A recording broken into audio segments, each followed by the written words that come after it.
Hey everybody, this is Josh Porter again with Building Integrity, and this is the second part of the videos I'm recording regarding apathy and did a lack of concern and a lack of elevated concern cause the collapse of Champlain Tower South. I didn't mention the word apathy in the first video, but the first video of this two-part series was covering all of the maintenance concerns, the water in the building, and you can watch that and of course recap those concerns. Now I'm going to, and that mostly focused on the experts side of thing.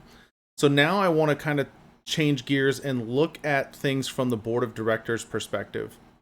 One of the things that we have done over the years at Consult Engineering, which is my parent company that I own, we have learned the psychology of condo boards. You have to, because 99% of all of our clients are maybe not 99%, but a large vast majority of our clients are condo and HOA boards.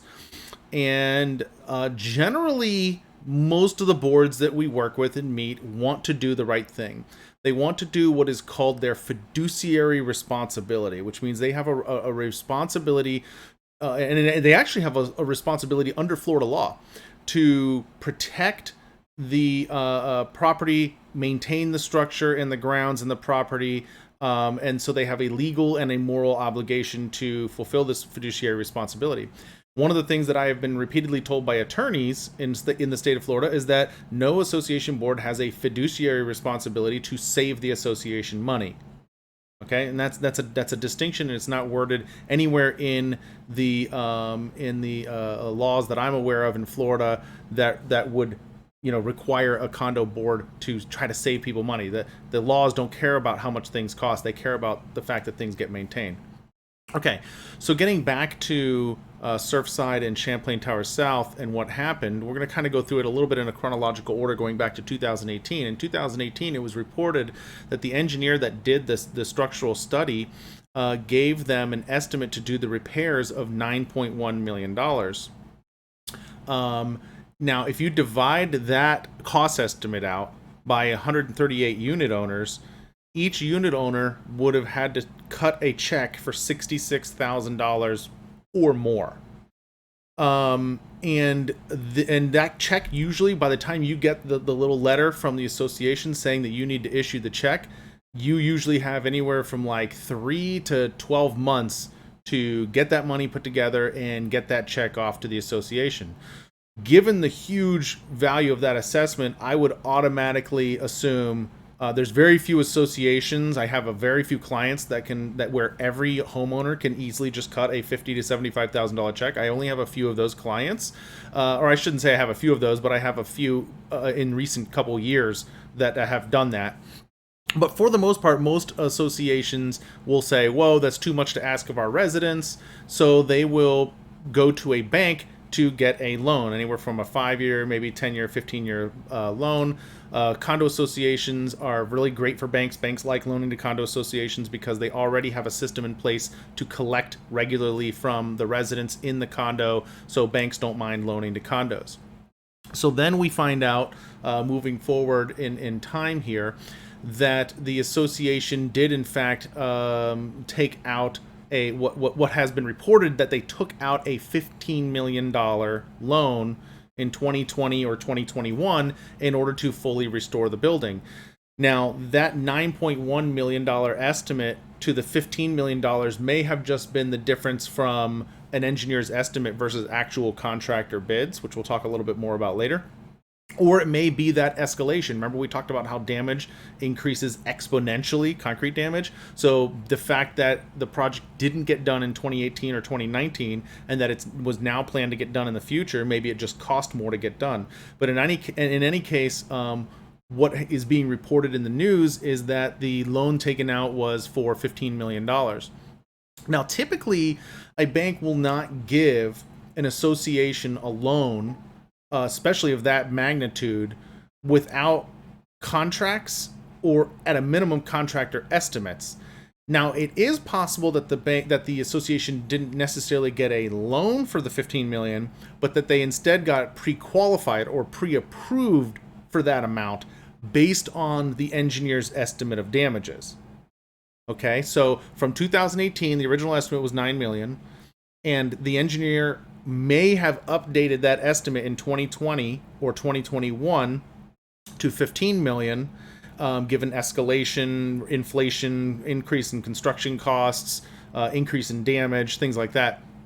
And then the bank simply pre-qualified the association for 15 million, but then wasn't going to actually loan them the money until they actually had actual contracts and estimates. So we don't know that. That's something that forensically, not all forensics is about creating computer models and figuring out how the building fell down. A lot of forensics involves paperwork and researching documents, paperwork, who said what, who has what have people seen, things of that nature. So here's the thing that I find really interesting, though. If you look at the permit docs, only the roofing repairs and the electrical repairs related to the roof have been permitted.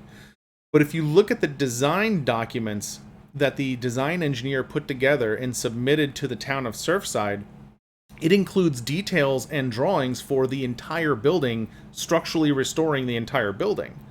So I find it very odd that you would pre-permit or that you would pre-submit these drawings to the town building department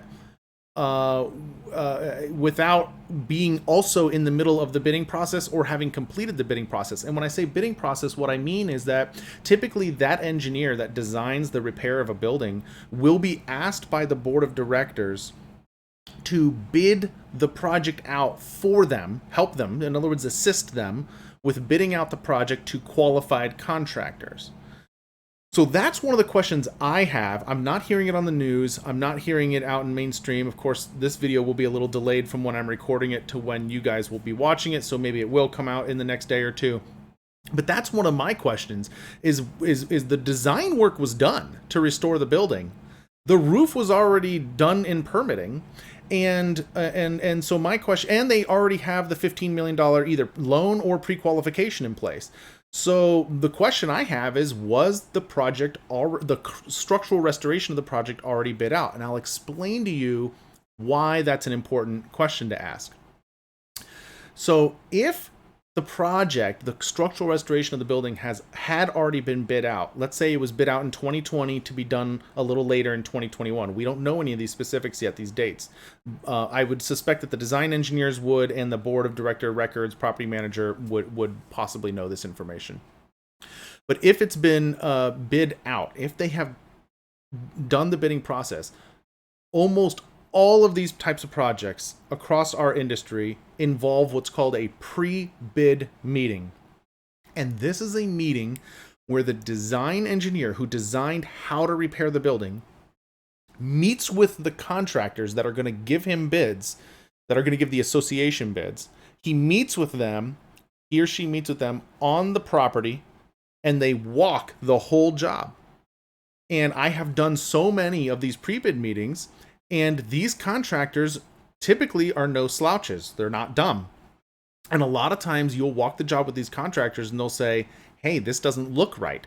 And they'll snap their own photos and they'll take their own pictures and they'll say, well, we really think you ought to start over here instead of over here. So they'll have input and feedback. And so one of my questions that I think I would like to see answered as we move forward with this investigation, not us investigating, obviously, but the us as the public learning about the investigation, one of the things I think really needs to be answered is, did this pre-bid meeting occur? And if it did occur, who were the contractors? What are their opinions of the condition of the building? Because they would have walked it in 2020. Presumably, or late 2020, mid 2020, for a 2021 project, and they would have taken a lot of photos, and some of them even take video of the condition of the property, so that they can properly put their bid together. So I think gathering that information, hopefully the forensic engineers are thinking like this, and they're thinking of these things. And they're approaching the design engineer and asking him, has it been bid out? Who were the contractors? We need their names, and subpoena their records and get their data. That's going to be really, really important, I think, moving forward, in order to gather as many puzzle pieces as you possibly can in order to put together a coherent picture of what the conditions were prior to the collapse. Okay, here's the other if though to that twist. If a pre-bid meeting had not been conducted in 2020 or in 2021, then that means that this project, the structural restoration of this building, was not planned for 2021 at all. Because if you go back a couple of videos, what I was saying before is everybody, all of us in our industry are bidding jobs out a year and a half in advance. So if they haven't done the pre-bid meeting as of June, then as of the day preceding the collapse, if they hadn't conducted that pre-bid meeting, then there was no way they intended to restore this building in 2021. They intended to restore the building in 2022. So that would be then the forensically I'm thinking in terms of legal forensics. I'm trying to put on my attorney hat and I'm thinking, okay, what questions should I be asking? Who should I be going after? I'm an attorney, right? So I'm putting on my attorney hat. And so I'm asking, okay, well then why wasn't it bid out yet? Why wasn't, if the project was, if the damage was as serious as you reported in 2018, right? I'm thinking like an attorney. If the damage is as serious as you reported in 2018, why hasn't it been bid out yet? That means you didn't even intend to do the work in 2021. You intended to do it in 2022. Whose idea was that? Did the board of directors kick this can down the road? Did the engineer advise them to kick the can down the road, or that it could be kicked down the road rather? So that raises a bunch of other legal questions, and which will have ramifications for figuring out, did somebody do something wrong, right? So that's your two sides of the coin. Either it was already bid out, and there's a lot of data and a lot of contractors that we ought to be talking to as the public and as the investigators for this, or the flip side is the structural repairs have not been bid out yet, which means they didn't even intend to do it in 2021, and maybe they were planning on bidding it out in July or August for a 2022 project. You wait much longer past August or September, and you're not even going to get it done in 2022. You're gonna be waiting till 2023 to get the structural repairs done. So I think that's going to be some interesting questions that, in my mind, I'm really looking for answers to, that I don't hear really anybody on the news or anybody talking about, which is very vital and very important. And so let's see. So the last thing I wanted to kind of talk about, there's a couple items, but the design engineer is listed on the permits as the special inspector. I'm not going to harp on it too much. This is the special inspector for the I'm going to show this to you. The special inspector for the roof work. So if you guys remember the news has been saying that the roof was in process of being repaired or replaced, and when during the time that the building had fallen down, one of the homeowners had stated that the roofing work had been going on for a month, and he heard lots of pounding. You remember that from the previous videos.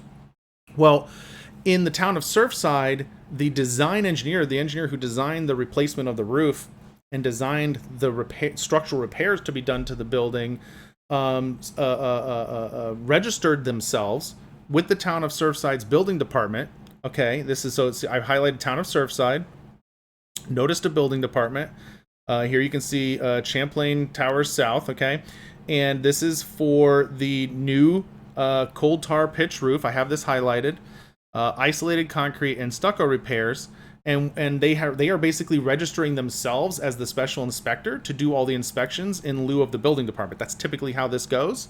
So they're going to do the inspections in lieu of the building department. The building department is not really well equipped in most towns and cities to do inspections of structural repairs and building, serious roofing replacements and serious roofing work.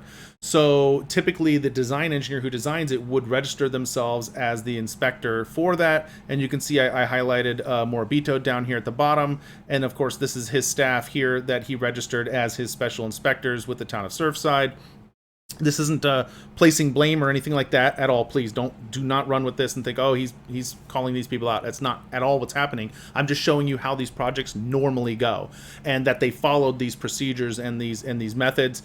Here's the other roof permit. Again, town of Surfside. I highlighted the cold tar pitch roof, isolated concrete and stucco repairs, and then again Morabito, who is the design engineer for that. So let me bring up my camera back here. All right, so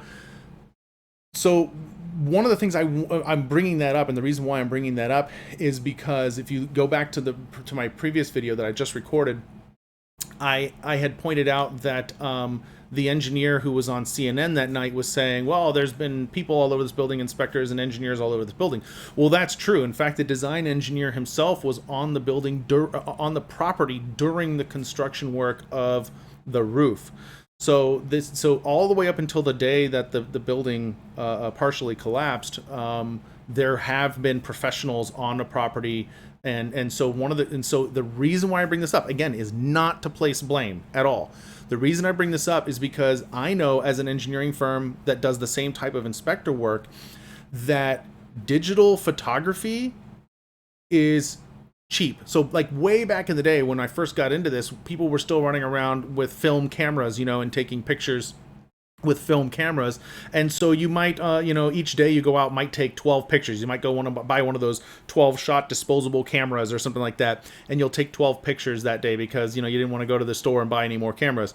In the age of digital cameras, I mean, we take hundreds, if not thousands of photos. And if the engineer was on site all the way up until the day that the building partially collapsed, there would be a plethora of photos of this property building. Most of them might be concerned with the roof because that's where they were doing the work.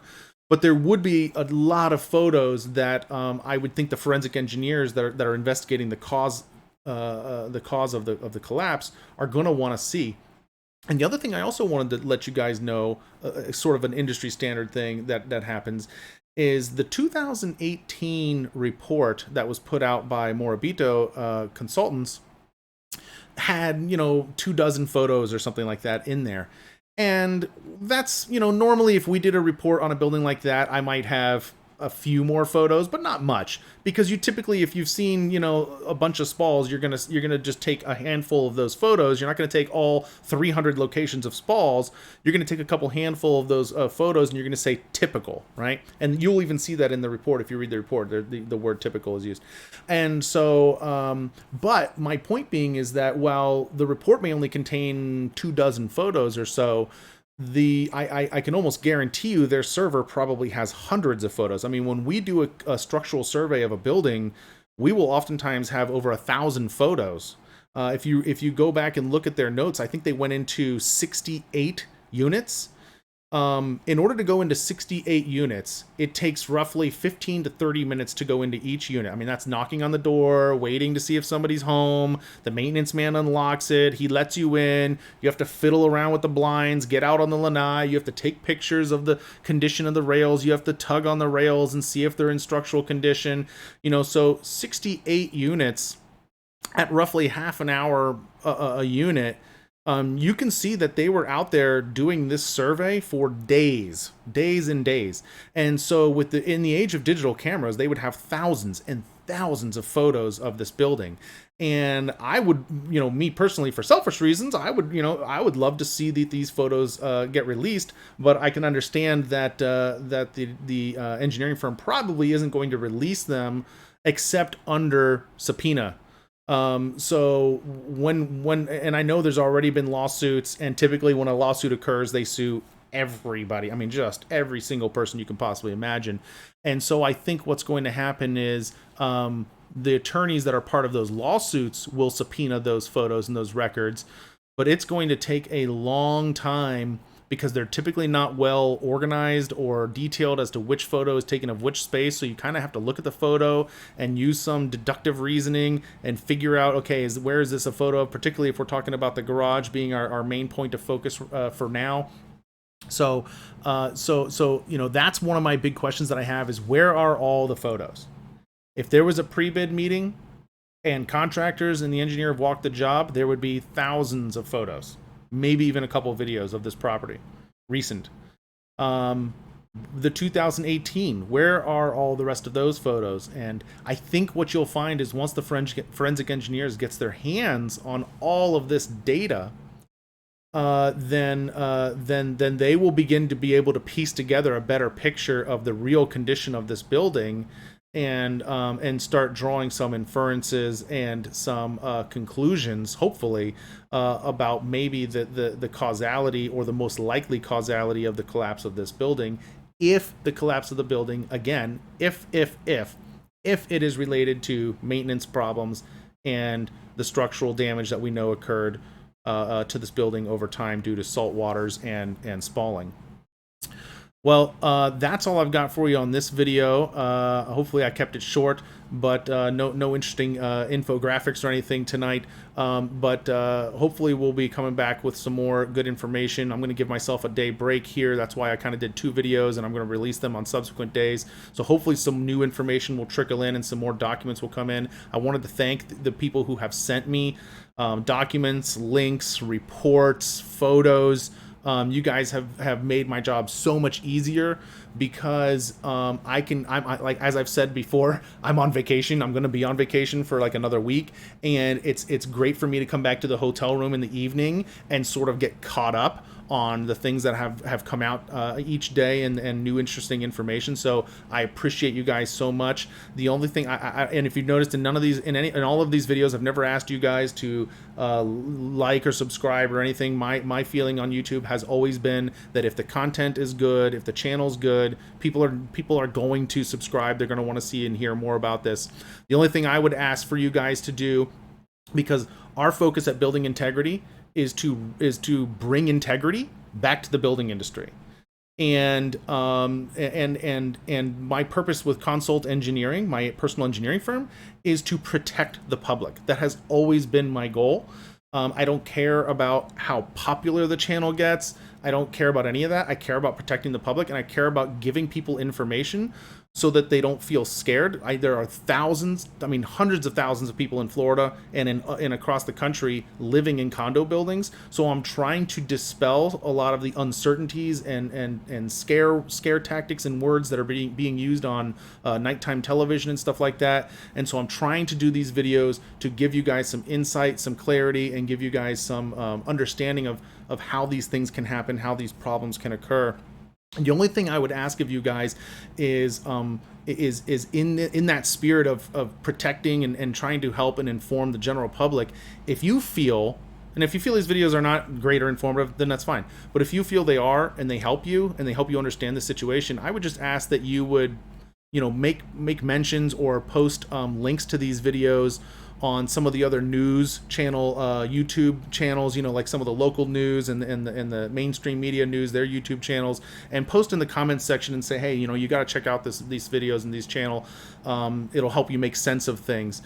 So anyway, I just want to say thank you guys for everything, and I really hope that that you guys stay safe, and I hope that as we proceed forward over the next couple days, we can learn more about what's going on and kind of how we got here and maybe how to avoid this in the future for the rest of us that are dealing with condos, working with condos, and living in condos.